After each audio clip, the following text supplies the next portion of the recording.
Horoskopi për Virgjëreshën në Korrik 2025, muaji i lidhjeve të thella, guximit dhe dritës që vjen nga brenda. Në Korrik, ndihesh mirënjohës për njerëzit që të rrethojnë dhe për komunitetin që ke ndërtuar, i dashur Virgjëresh.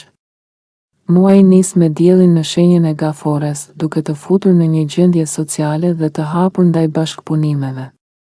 Kalon më shumë kohë me miq, punon në projekte në grup dhe rrjeti yt profesional mund të zgjerohet. Është një periudhë ku ndihesh sikur po fiton teren në disa nga ëndrat që ke për të ardhmen.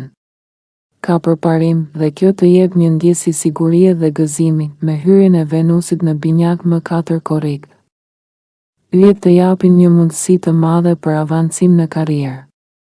Një rritje në pagë apo një promovim mund të jetë fare pranë. Gjatë këtyre javëve, ndihesh si personazhi kryesor i jetës tënde, me plot të drejtë. Je në një periudhë ku objektivat personale marrin drejtim dhe ndihesh më në përputhje me qëllimin tënd të thellë jetësor.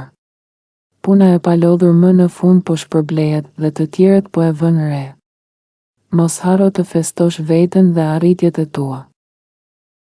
Më 7 Korrik, Urani lëviz në binjak dhe të shtyn drejt ndryshimeve befasuese në lidhje me karrierën. Mund të vendosësh të ndjekësh një drejtim krejtësisht të ri profesional, diçka që ndoshta i befasoka të gjithë përreth teje. Mund të shfaqësh një anë më autentike të vetes ose të bësh zgjedhje që nuk përputhen me pritshmëritë e të tjerëve, dhe kjo është në rregull. Kërkon më shumë liri dhe pavarësi, dhe kur rrezikon, vlerësohesh pikërisht për guximin tënd. Je lodhur së akomoduari për hir të rehatisë së të tjerëve, tani është koha për të ndritur në mënyrën tënde të vërtetë. Hëna e plot në bricjap më 10 Korrik ndez pasionin dhe krijimtarinë në jetën tënde. Mund të vendosësh të çosh një lidhje dashurie në një nivel më të thellë ose të përjetosh një takim të zjarrt plot emocione. Edhe në aspektin krijues, kjo hënë sjell një moment kulmor, ndoshta po përfundon një projekt personal, një libër, një punim, apo merr një lajm që të mbush me gëzim dhe krenari. Ka arsye për të ngritur një dolli këtë muaj. Financat dhe marrëdhëniet, një balancë delikate për të ruajtur. Rreth datës 12 Korrik, Saturni nis lëvizjen e tij retrograde në shenjën e Dashit, duke hedhur dritë mbi një temë që mund të bëhet burim tensioni në jetën tënde personale, financat dhe ndarjet e përgjegjësive. Nëse ke shpresuar të shlyesh një borxh apo të arrish një qëllim financiar, mund të ndihesh sikur je më larg se ç'mendoje. Kjo ndjesi mund të sjellë frustrim, por gjithashtu është një thirrje për të bërë një rishikim të thellë të mënyrës si menaxhon burimet, dhe jo vetëm ato materiale, por edhe kohën dhe energjinë tënde. Një kontratë pune mund të mbarojë papritur. Ose mund të kuptosh se je duke dhënë më shumë se sa po merr nga një marrëdhënie, qoftë me një partner romantik apo me një epror. Kjo është një periudhë ku vendosja e kufive të qartë bëhet jetike për mirëqenien tënde.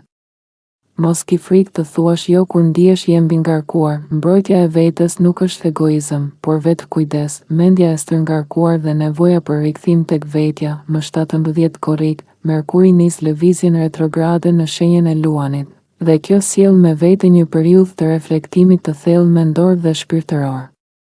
Mund të përjetosh periudha të pagjumësisë ose të ndryshosh rutinën tënde të gjumit pa një arsye të qartë.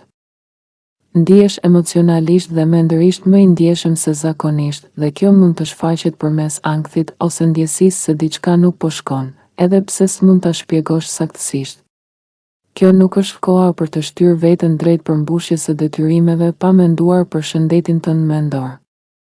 Është një moment i artë për të praktikuar teknika të rrënjosjes në trup, meditim, frymëmarrje të thella, ecje në natyrë, shkrim reflektiv apo aktivitete që të sjellin në të tashmen.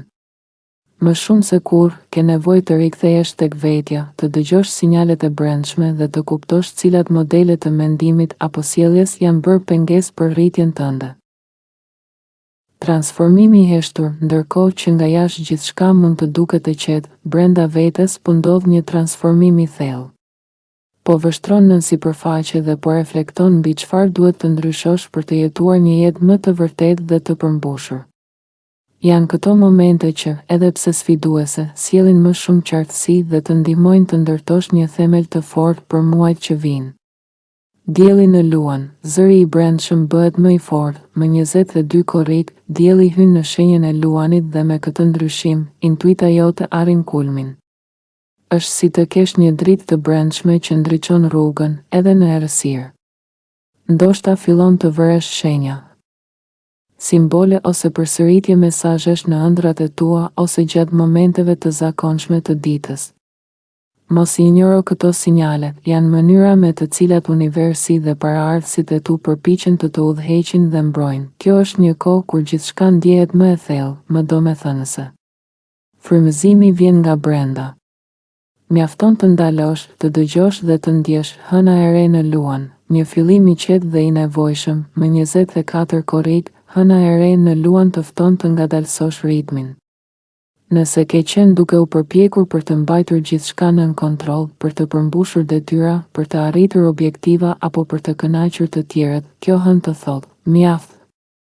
Tani është koha për ty. Trupi yt, mendja dhe shpirti yt kanë nevojë për pushim, për mirëmbajtje, për vëmendje. Koha që kalon vetëm, në heshtje ose në meditim, mund të sjellë momente ndriçimi.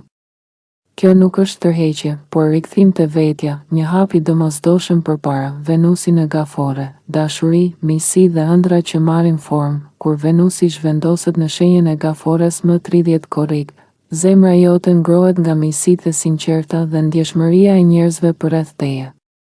Po, ndihesh më social më i hapur ndaj dashurisë dhe lidhjeve të thella emocionale. Agjenda jote mund të mbushet me ftesa, takime apo aktivitete të bukura. Por përtej zbavitjes. Kjo është një kohë ku ndihesh më e lla.